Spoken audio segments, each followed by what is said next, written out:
What I find fascinating is that I take for granted what I learned in Romanian high school, and I genuinely think that people from around the world have learned about this as well.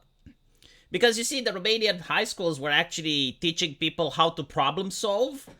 And I noticed that modern education isn't based on problem solving. It is based on, I guess, like memorizing things and then reproducing them, and also to trust and worship authority. And that's kind of sad. Because I learned in high school about the concept of presentism.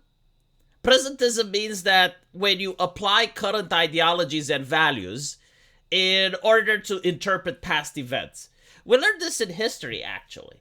And the idea is like if society now champions equality, then when they are going to look at archaeological findings, they're going to try to find and justify that, oh, look, like people in the past were actually behaving as we're supposed to. But like something happened, like some level of corruption sipped in from the past up until today and made people to behave unnaturally. So society is to blame for the injustices, and our ideology should actually return man to its purest form. And this is, I guess, like trying to use archaeological findings in order to make current date debates. Is to try and drive the political conversation. And you're not doing archaeological findings to actually try and understand how people lived back then, but you're doing them in order to push an agenda. And I think this is exactly what's happening in articles such as these. Like, you get to find them a dime a dozen. Usually they don't make the mainstream media, but it's stuff like, well, the Vikings were actually Islamic. Or in this case, well, the women were actually the hunters of society. Or women went to war all the time, right? So let's analyze it a little bit. Like, first and foremost, you have to understand that the new modern, I guess people call it the woke ideology or social justice or whatever, they are the ones that set the stage. Like, they are the ones that created the framing of the gender roles. Like, unironically, I never even discussed gender roles until Americans brought it up. And they are the ones that created the concept that the woman gets to stay home and raise children while the man does everything else. And when you read history, or when you live like me in a rural village in Romania, you realize that that is horseshit. Like, that is not how things used to be. The reality is that, yeah, like, men did the physical labor, right? Like, you didn't have, like, the woman carrying 5 logs on her shoulder, looking like the strong woman that Hollywood depicts. Like, okay, that is fantasy. But no, like the man did the heavy burdens, but the woman contributed as well to the household. Usually the kids were raised by the older brother. Like, most families had like 5 or 6 kids, and it was the older sibling that was raising the young ones because the woman had chores to do.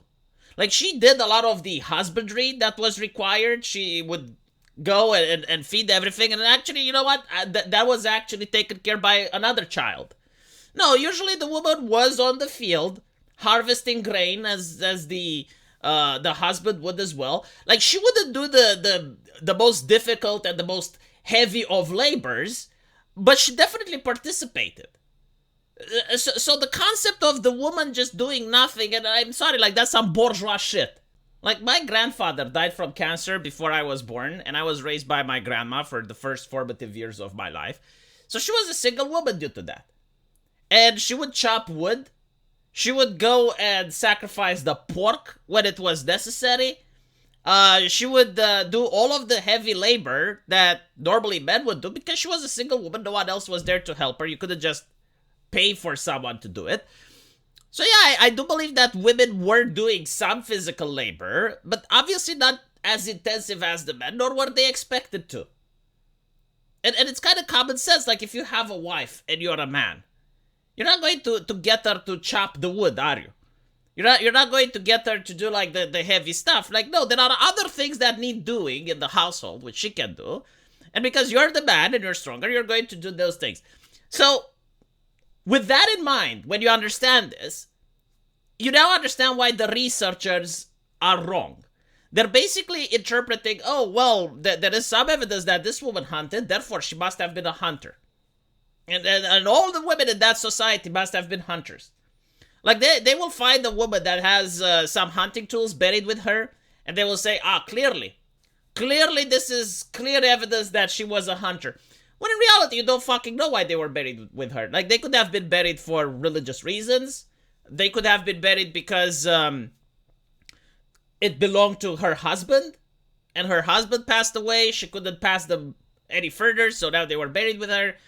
And it is possible that, yeah, maybe like this woman was a hunter of some sort. Like, she was hunting small game or medium game. Like just because you're not hunting boar, which requires a spear to do and is very difficult, doesn't mean you can't hunt like smaller game like rabbits and stuff. But I mean, think about it this way, right? We have hunters today.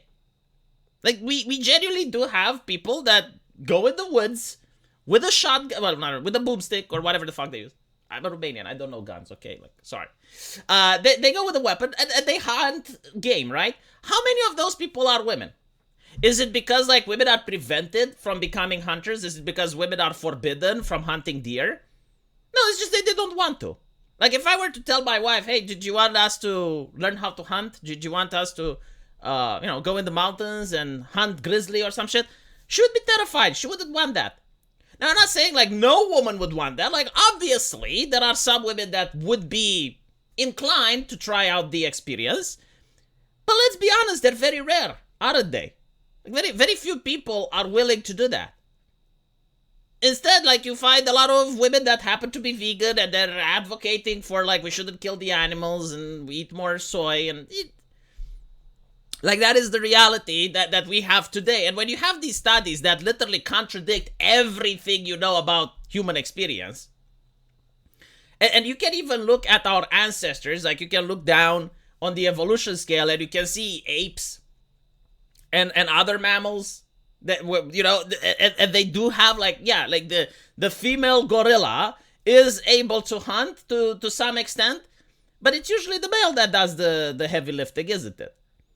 Right? So unless you deny evolution and you're a creationist, and you're like a religious person that believes, well, God created man rather than evolution happened, then you must have like a point of reference, and you can go down the evolutionary scale and see, like, yeah, like, there was a hierarchy, that there are gender roles, like the gorilla is, the female gorilla is doing something, the male gorilla is also doing something similar, but there are differences. And this is the reality. This is like the objective prism through which you need to view the world. But I guess, like, when you're a scientist that has like a political bias, you're kind of like a creationist that already assumes that the Earth is 6,000 years old, and therefore everything that you find need to fit with that conclusion, because otherwise it's wrong. And then when you have people in the press that have the same ideology, I'm pretty sure that if you find a study which talks about, no, like, actually there are strict gender roles, the press isn't going to publish that study or talk about it, right? But if you have the opposite study, well, the press is going to push that. Like, take into account when it comes to global warming, right? Like, if someone, a scientist, comes up with a different interpretation, they will say, well, no, this is a fringe study, the scientific consensus is established, we already know, so we're not going to waste our time. But in this case, when you talk about the gender roles, despite the fact that the scientific consensus is there, they're going to say, oh no, like, look, they found something new, like, they rediscovered history. Like all these studies that say differently, and our lived experiences, and you look down the evolutionary scale, and no, all of that, hogwash. This is the correct interpretation. And, this is why I picked this video, just to call it out, so I'm sure that you guys have seen these things appear every now and then in the media, like a study that completely bewilders you. I remember my favorite must have been in 2014, which said that teenagers are bored of boobs in video games. Like, they find the fan service to be boring. And I was like, dude, I was a teenager as well. And I knew other teenagers when I was a teenager. And when I was 16, I was watching American Pie, and I didn't find it to be boring. Like, there was a lot of fan service there, and I would call it many ways, but not boring. But this study is showing me that actually things have changed so dramatically that my lived experiences as a teenager have been significantly different than, I guess, the new, more enlightened generation that has grown today.